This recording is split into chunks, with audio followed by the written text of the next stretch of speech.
जय जय श्री हरिवंश। मैं इसकी योग्यता हूँ। जय जय बताइए कृपया।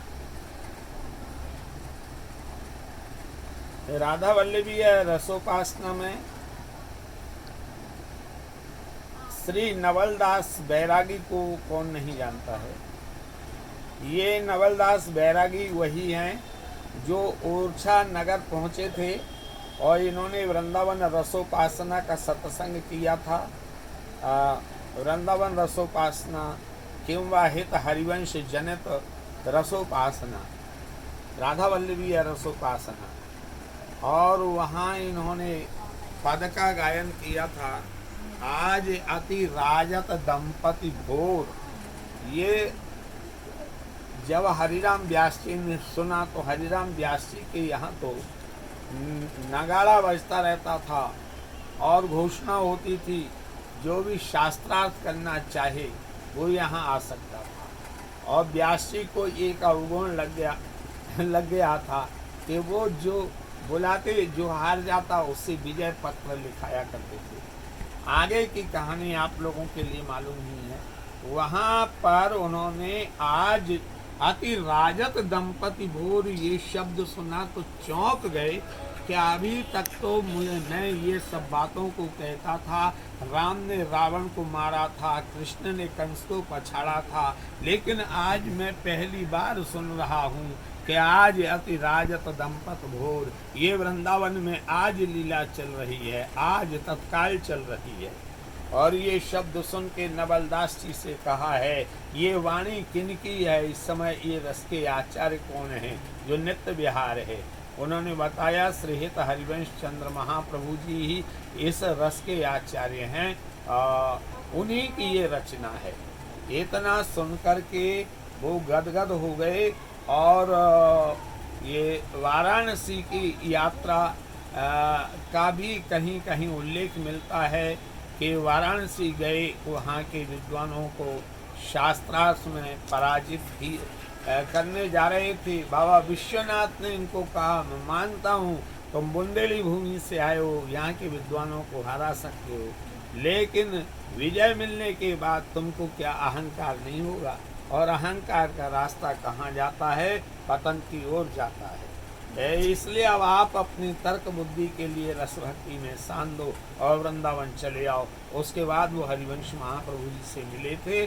आओ आगे की जो वार्ता है यह जो एक मन, वो आप लोगों के लिए सबको मालूम है, इसलिए बताने की आवश्यकता नहीं है। अब रही बात ये कि जो गढ़ा की यात्रा हुई है वह भी नवलदास बैरागी की ही यात्रा है, क्योंकि यहाँ विषय जो नवलदास बैरागी का है और वहाँ पर स्वामी चतुर्भुज दास और दामोदर दास संत जो इनको मिले थे, वो समय जगन्नाथपुरी जाने का रास्ता जो होया करता था वो गोंडवाना की राजधानी गढ़ा से निकला करता था। वहाँ चतुर्भुज दास जी और दामोदर दास दोनों परम वैष्णव तो पहले से ही थे।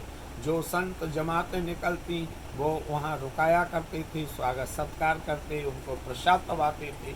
आज नवलदास जी भी वहाँ पर पहुँच गए। प्राय करके लोग ये कह के टाल देते हैं कोई वृंदावन के संत, कोई वृंदावन के संत नहीं, वो नवलदास जी थे। वहाँ पर उन्होंने कहा आप प्रसाद यहाँ ग्रहण करें। चतुर्भुज दास जी और दामोदर जी ने तो बोले नहीं, मैं तो अपनी श्री जी को साथ में लेके चलता हूँ, हाथ से बनाता हूँ, उन्हीं को भोग लगाता हूँ, पाता हूँ।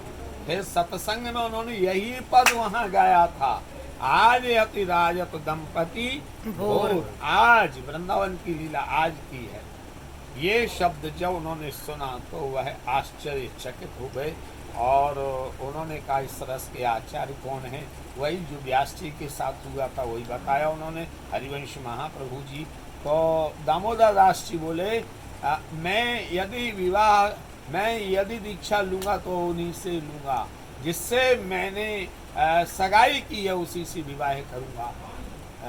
कोई कारणवश वृंदावन नहीं आने में देर हो गई। तभी स्वामी चतुर्भुज दास जी कहने लगे कि आत्मा, पुत्र जो होता है पिता की आत्मा होता है, हरिवंश जी की गादी पर बनचंद्र जी बैठे हैं, हम उनसे दीक्षा लें। सेवक जी अपनी जगह दृढ़ रहे और वहीं पर श्री हरिवंश श्री हरिवंश श्री हरिवंश श्री हरिवंश। तो ये सेवक जी का हमारे यहाँ बहुत बड़ा स्थान है। आज कहीं कहीं सेवाओं में परिवर्तन किया है।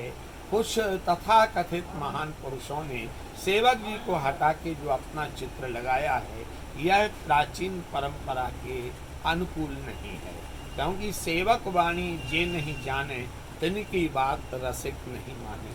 सेवक जी कौन है? राधा रानी के अवतार हैं, क्योंकि इस उपासना के सिद्धांत को सेवक जी के अलावा, राधा रानी के अलावा कोई नहीं समझा सकता है। तो ये परिवर्तन करने वाले हमारे हरियाणा के रेवाड़ी में जन्म लिए श्री नवलदास जी ही थे। बाद में उनके वंशजों में हेमू हुए हैं। हेमू का पूरा नाम हेमचंद्र जी था, और उन्होंने वृंदावन में यमुना किनारे नवलदास बैरागी के नाम से एक विशाल घाट का निर्माण करवाया था, जो कालांतर में जमीन के अंदर दबा हुआ है। और ये घाट जुगल घाट से बिल्कुल लगा हुआ है, जहाँ आजकल महाराष्ट्र की अधिकारी जी महाराज की गौशाला है, ये बस वहीं वही एरिया है। और वहाँ वृंदावन का सबसे प्राचीन घाट वो साबित होगा। हेमू ने बाद में जब पता लगा हरिवंश महाप्रभु की जन्मभूमि बादगांव है, तो रेवाड़ी से लेकर के बादगांव तक ये